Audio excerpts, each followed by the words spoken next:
네, 여론조사 속에 숨은 민심 짚어보겠습니다. 이택수 리얼미터 대표 그리고 배종찬 인사이트K 연구소장 두 분 나오셨습니다. 어서 오십시오. 안녕하십니까? 예, 안녕하십니까? 자, 현안 조사 결과부터 좀 볼 텐데요.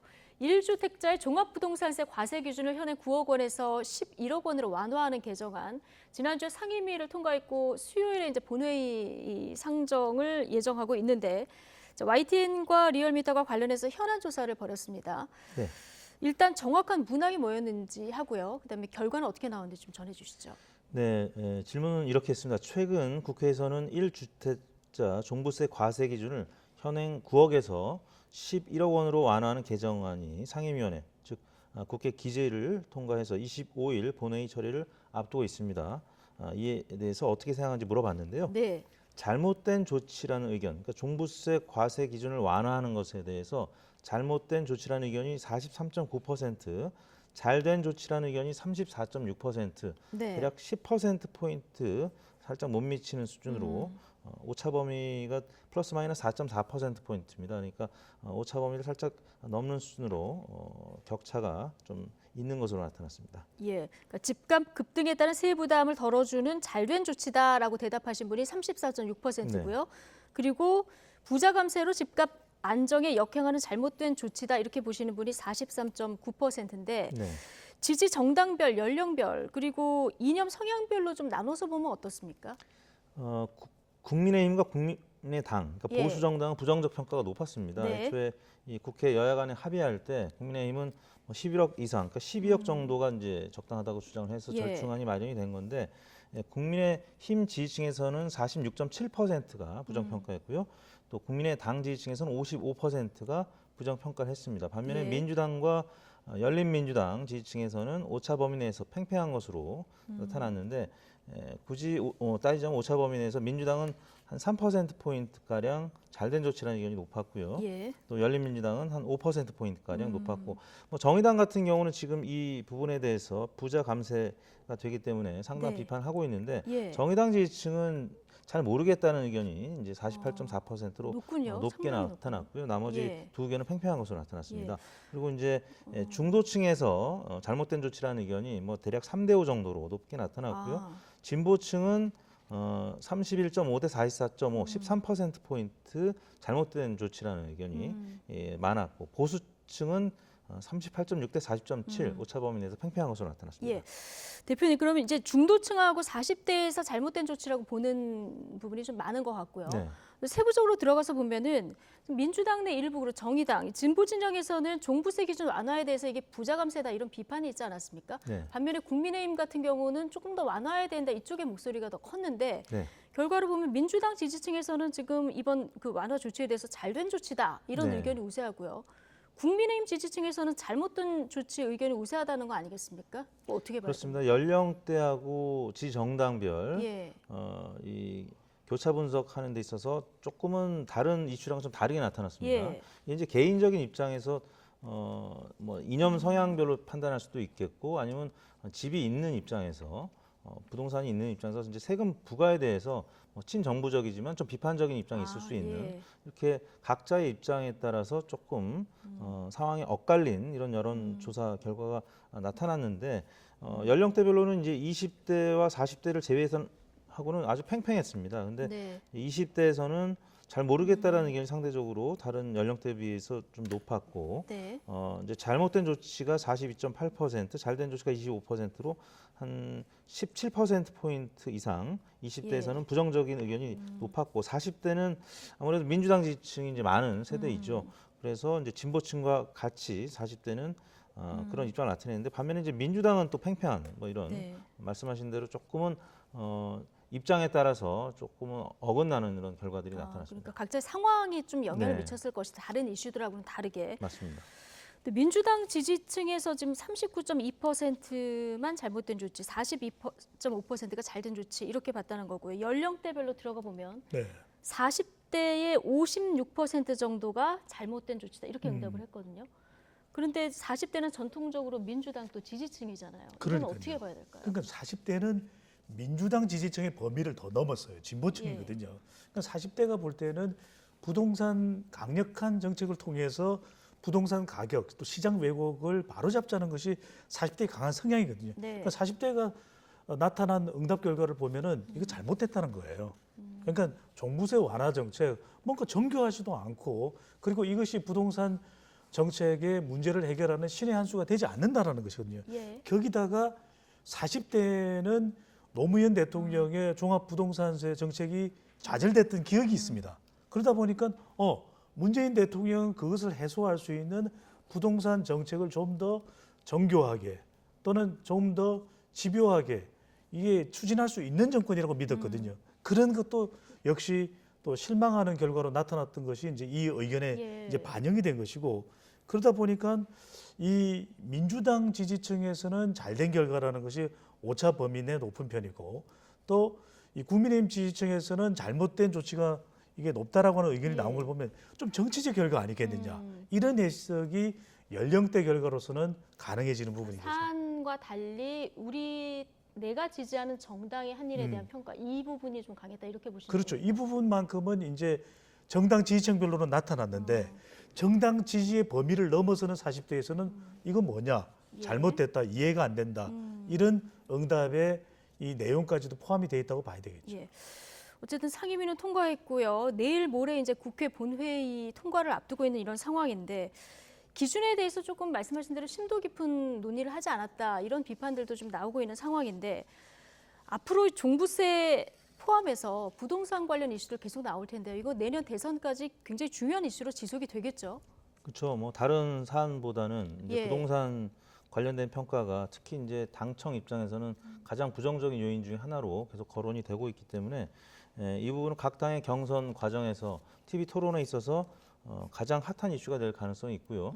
뭐 그런 과정에서 민주당이든 국민의힘이든 각 대선 후보들이 각자의 집토끼증, 그러니까 민주당에서는 부자 감세 이 법이기 때문에 잘못된 조치라고 응답하는 의견들도 아까 40대에서 보지 않았습니까? 네. 국민의힘에서는 또 기준선이 아직도 낮다, 생색내기일 뿐이다. 그래서 더 완화해야 된다 이런 입장들을 또 내세울 거란 말이죠. 그래서 이 사안은 대선 때까지는 계속 뜨거운 이슈가 될 가능성이 높아 보입니다. 예.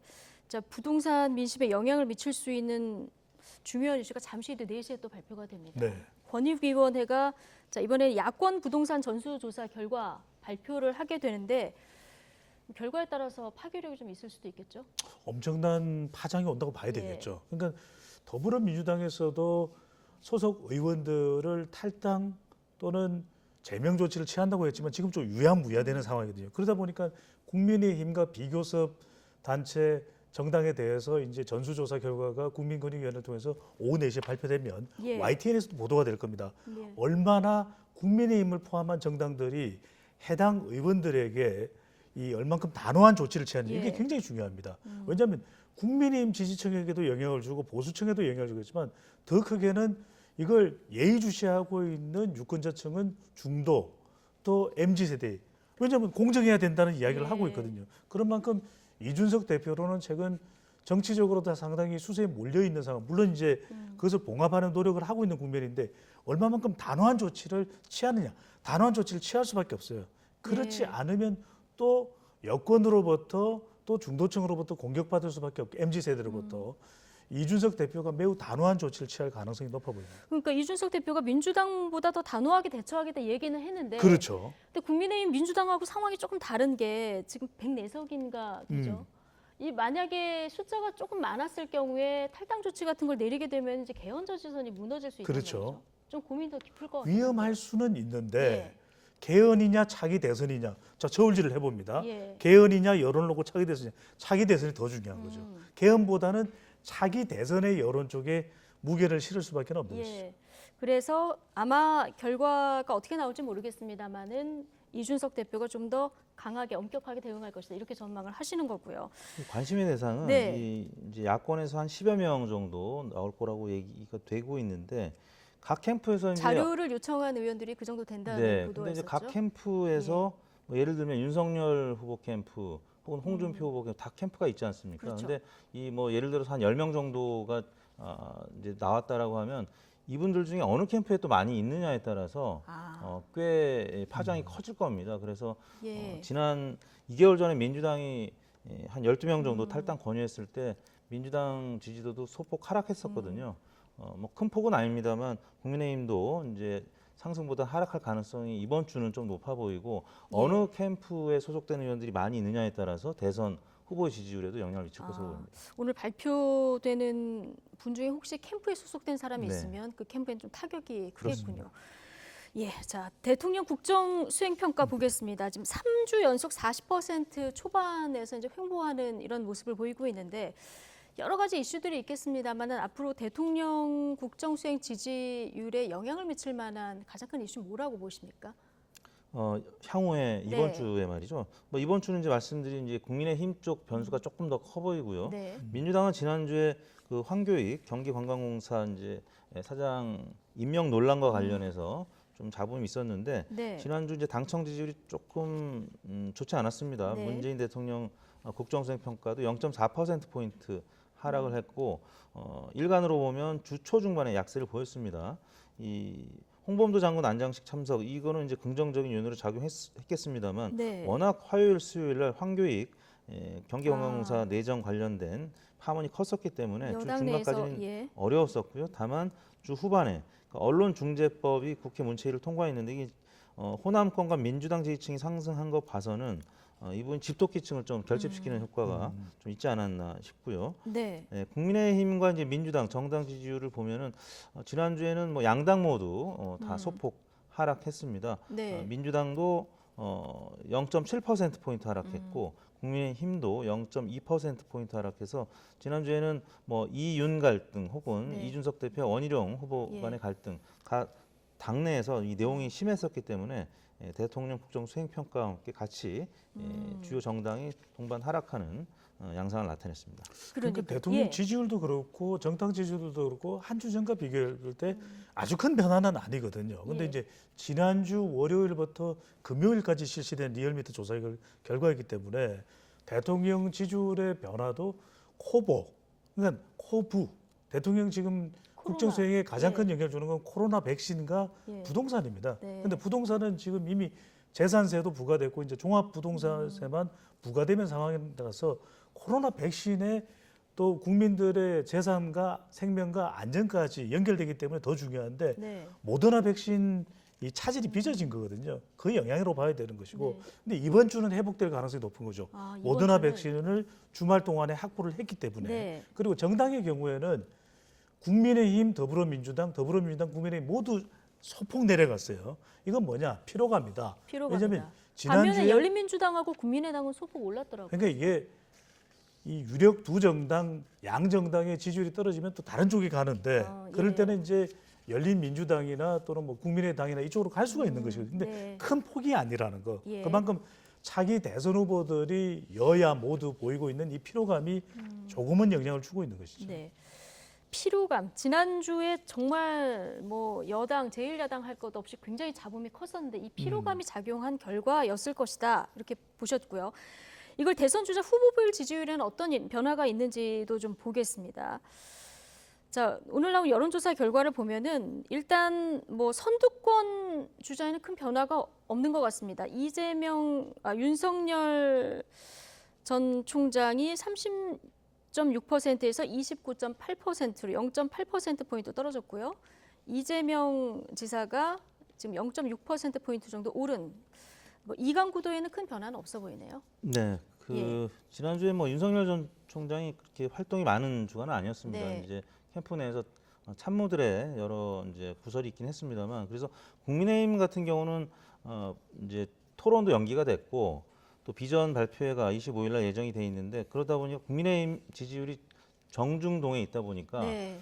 윤석열 후보의 지지율이 조금 답보 상태에 있습니다만 큰 변화는 없었거든요. 네. 그러다 보니까 민주당 후보들의 지지율에도 영향을 좀 미친 것 같습니다.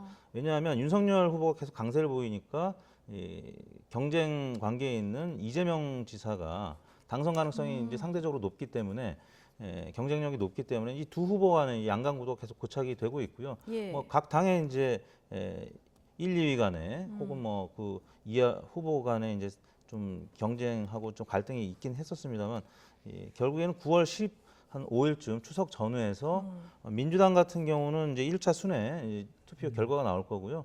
그다음에 국민의힘도 8월 말에 후보 접수하고 그다음에 컷오프가 되는 네. 그러니까 9월 중순 추석 민심에 큰 영향을 받을 것 같은데 그 전까지는 뭐 큰 변화가 감지될 것 같지는 않습니다. 예. 그러니까 범진보권 후보만 봤을 때 지금 이재명 지사만 홀로 네. 소폭 상승한 것이 눈에 띄는데 자, 이게 왜 이렇게 됐을까? 그 이유를 지금 국민의힘에서는 윤석열 전 총장의 지지율이 어느 정도 유지가 되는 상황에서 우리도 그럼 1위 주자 밀어주자 이런 민심이 좀 그렇습니다. 지금 뭐 반영될까? 가상 대결에서는 이재명 예. 지사가 그나마 윤석열 후보를 앞서는 결과들이 나오고 예. 있기 때문에 그런 차원에서 이재명 후보가 일종의 상수처럼 이렇게 나타나고 있습니다. 예. 어떻게 보십니까, 이 결과? 그 결과적으로는 지금 대선 후보에서 가장 중요한 것은 절대적인 후보가 없어요. 예. 대세론이 잘 안 나옵니다. 우리가 역대 대통령 선거 보면은 후보의 지지율이 한 40%를 넘나들면서 대세론이 나오거든요. 네. 근데 지금 보면 대세론이 없는 것은 자기 지지층의 팬덤 현상을 계속 확장시키면서 대세를 만들어가는 후보가 없다.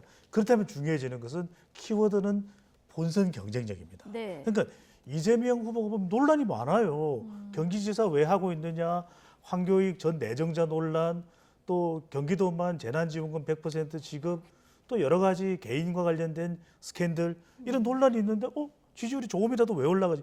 결국 본선 경쟁력입니다. 본선 경쟁. 진보층이나 더불어민주당 지지층에서 볼 때는 그래도 본선 가서 이길 사람이 누군가라고 네. 봤을 때 이재명 후보 쪽에 조금 더 무게를 실어주고 있는 것이고 반면에 다자 대결을 한 오늘 조사 결과를 보면은 윤석열 후보는 조금 빠졌습니다. 그걸 예. 누가 가져가느냐? 4주 전만 하더라도 5주 전만 하더라도 최재형 후보가 가져갔었어요. 네. 근데 이번 조사 결과를 보면은 홍준표 후보가 가져가는 걸 볼 수가 있는 거죠. 그러니까요.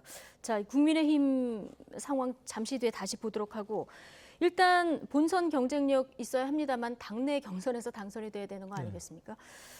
자, 민주당을 보면은 2위 이낙연 후보뿐만 아니라 3위부터 6위까지 후보들도 지지율이 지금 계속 움직이질 않고 있는 이런 상황이거든요.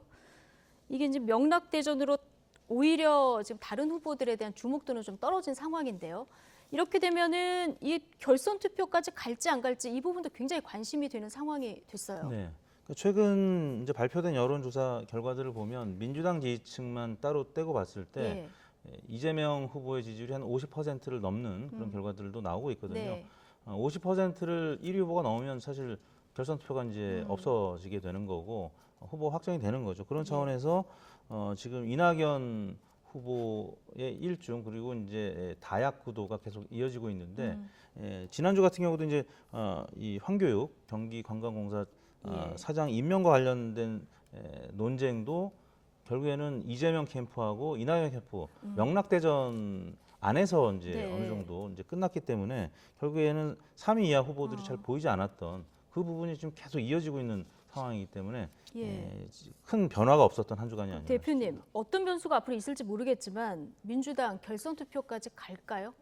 어떻게 전망하십니까? 현재로서는 그 결선 투표로 갈 가능성이 크진 않은 것 같습니다. 크진 않은 것 많은 같다. 전문가들이 또 여론조사 지표들이 이렇게 나오고 있기 때문에 다만 이제 3위 이하 후보 간의 합종 연행이라든지 단일화 이런 부분을 배제할 수 없기 때문에 근데 지금 그 가능성도 커 보이지는 않거든요. 예. 그런 차원에서는 현재로서는 좀 어려운 그 2위 이하 후보들의 네. 어려운 싸움이 아니겠나 싶은데 문제는 이제 대전 충청부터 시작하는 순회 경선에서 의외의 결과가 나오면 그러면 수도권이라든지 또 호남에도 네. 영향을 미칠 수가 있기 때문에 2002년 이제 노무현 돌풍이 불었던 것처럼 그런 변수도 이제 배제할 수는 없는 건데 9월 현재 4일 시작이죠. 예. 현재 지표로는 가능성이 현재는 커 보이진 않는다라는 것이죠. 예. 그 여권에서는 결선으로 가느냐 안 가느냐 또 이낙연 후보가 더 치고 올라올 수 있는 여부는 호남이에요. 호남이다. 그러니까 지금 예. 호남 지지율에서 이낙연 후보가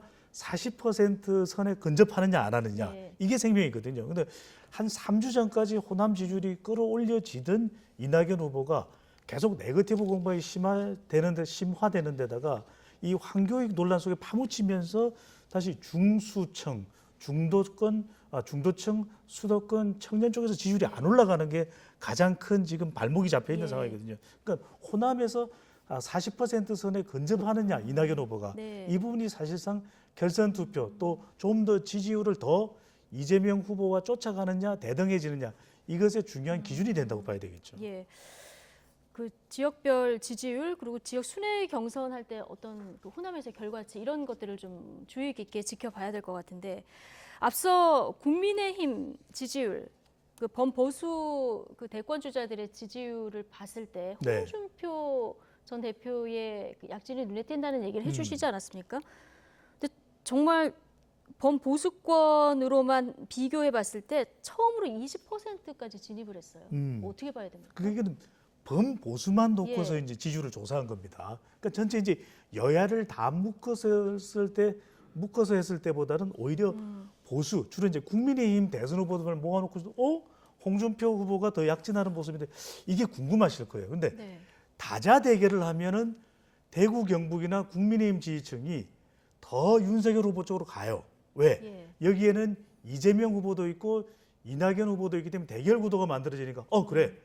본선 경쟁력이 있는 것으로 또 지금 분석이 되고 있는 전망대는 윤석열 후보 쪽으로 가자. 그런데 범보수만 놓고 보면은 대구 경북 그리고 국민의힘 지지층에서 홍준표 쪽으로 더 가요. 예. 그러니까 이게 어떤 변화냐면 이게 국민의힘이나 보수층만 놓고 두고 보면 윤석열 후보가 좀 흔들리면 그래도 대선의 맛을 봤던 예. 대구의 지역구를 두고 있는 홍준표 후보가 그래도 경쟁력이 있겠는데 이런 분석이 가능해지는 거예요. 예.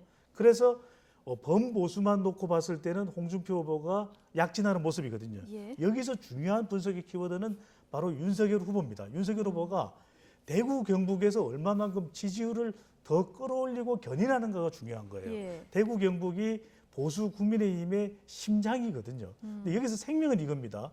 이재명 후보가 이낙연 후보의 경쟁에서 그래도 지지율을 계속 견인하는 이유는 본선 경쟁력이다. 예. 최근 면접원이 하는 조사의 가상 대결에서 좀 열세로 나타나고 있는 것이 윤석열 후보이기 때문에 얼마만큼 본선 경쟁력을 더 강하게 유지하느냐 윤석열 후보가 네. 이거 잘 못하면 보수층이나 국민의힘 지지층에서는 어떤 생각을 가지시냐면 본선에서 윤 후보가 안 돼?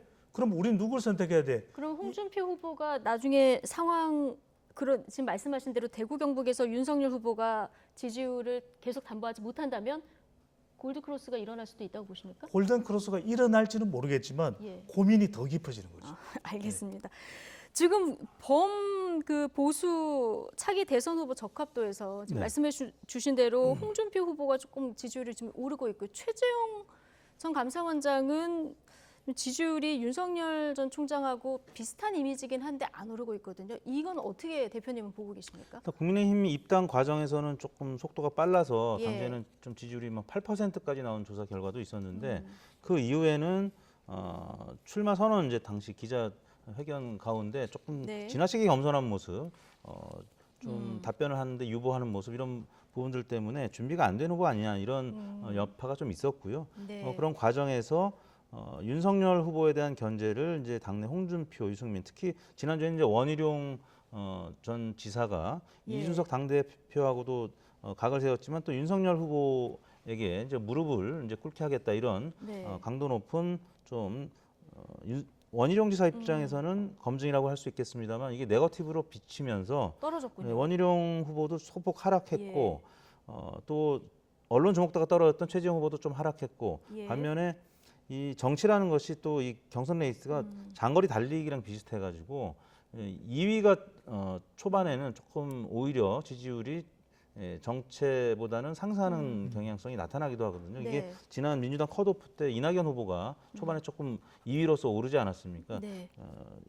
비판이 1위에게 집중이 되기 때문에 1위 후보는 좀 빠지게 되고 2위 후보는 상대적으로 좀 오르는 경향성이 발견이 되는데 예. 또 하나 첨언하고자 하는 거는 홍준표 후보가 이제 민주당 지지층에서 윤석열, 최재형 후보보다는 비호감도가 낮습니다. 윤석열, 최재형 이 두 후보는 반문 정서가 굉장히 이제 강하거든요. 네. 문재인 대통령 내각에 있던 혹은 뭐 그 밑에 이제 행정직 공무원으로 있던 예. 이런 분들인데 결국 당적을 옮겼기 때문에 민주당 지지층에서 굉장히 비호감도가 높고 반면에 예. 홍준표 후보는 그와 다르게 이제 비호감도가 상대적으로 낮기 때문에 이른바 역선택이라고도 이제 표현이 네. 되긴 하는데 민주당 지지층에서 홍준표, 유승민 후보의 지지율이 좀 높은 예. 편이거든요. 그런 차원에서 지난주에는 다른 후보에 비해서 좀 강세를 홍준표 후보가 나타냈다고 할 수 지금 있겠습니다. 호감도 얘기해 주셨으니까 바로 네. 이거부터 질문을 드리면 지난 금요일에 한국갤럽에서 이제 호감도 조사를 하지 않았습니까?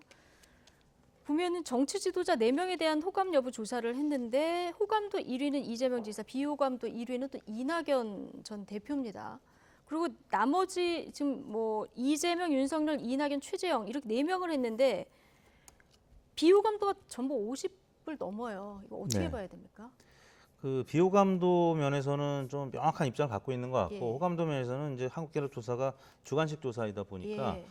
조금은 그 유보적인 그 소극적인 지지층이 좀 덜 잡히는 그래서 호감도가 특히 이제 인지도가 낮은 후보들일수록 예. 조금 호감도도 낮은 상황인데요.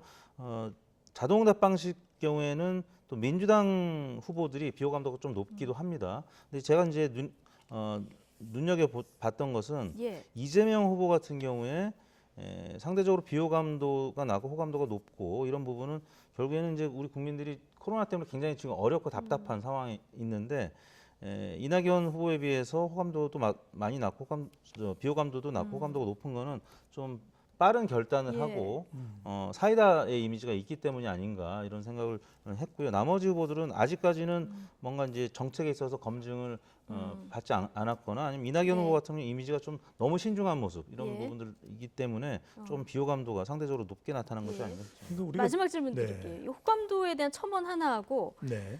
그리고 또 하나 현재 지지하는 대선 후보를 바꿀 의향이 있냐 이걸 물어봤더니 의향이 없다가 64%인데 이게 상당히 네네. 높은 편으로 나타났거든요. 어떻게 보시는지. 그러니까 이제 지지한 후보를 바꿀 의향이 없다는 데 대해서 짧게 먼저 설명을 드리면 네. 명쾌하게 그런 이유는 결국 본선 경쟁력이에요. 예. 그러니까 이게 진영 간 대결로 되는 차기 대선이 예상되기 때문에 본선에서 이기지 못하는 후보로 바꿔놓을 이유가 없는 예. 거죠. 이미 지금 어느 정도 7개월여 200여일을 남겨두고 본선 윤곽이 서서히 드러나고 있거든요. 그런 상황을 감안해서 여론조사에 응답하고 있는 것이고 호감도에 대해서 말씀드리면은 비호감이 다 높아요. 지금 4명의 조사된 후보들을 예. 보면. 근데 결과적으로는 지지도하고 호감도하고 다른 건 호감도는 정치적인 연결고리가 아니라 정서적인 연결고리거든요. 그런데 이낙연 또는 윤석열, 최재형 후보보다도 이재명 후보가 정서적 연결고리가 높은 건 무엇 때문이다? 경기도예요. 경기도 예. 도정 수행을 하기 때문에 도민들과의 끈끈한 도정 연결고리가 있는 것이거든요. 그게 크게 영향을 미치기 때문에 경기지사를 관둘 수 없다. 경기지사 관둬라. 이런 공세가 나오는 배경이 되고 있는 겁니다. 예, 알겠습니다. 자, 여론에 담긴 민심 오늘 전문가 두 분과 살펴봤습니다. 이택수 리얼미터 대표 배종찬 인사이트K 연구소장 두 분과 함께했습니다. 고맙습니다. 감사합니다.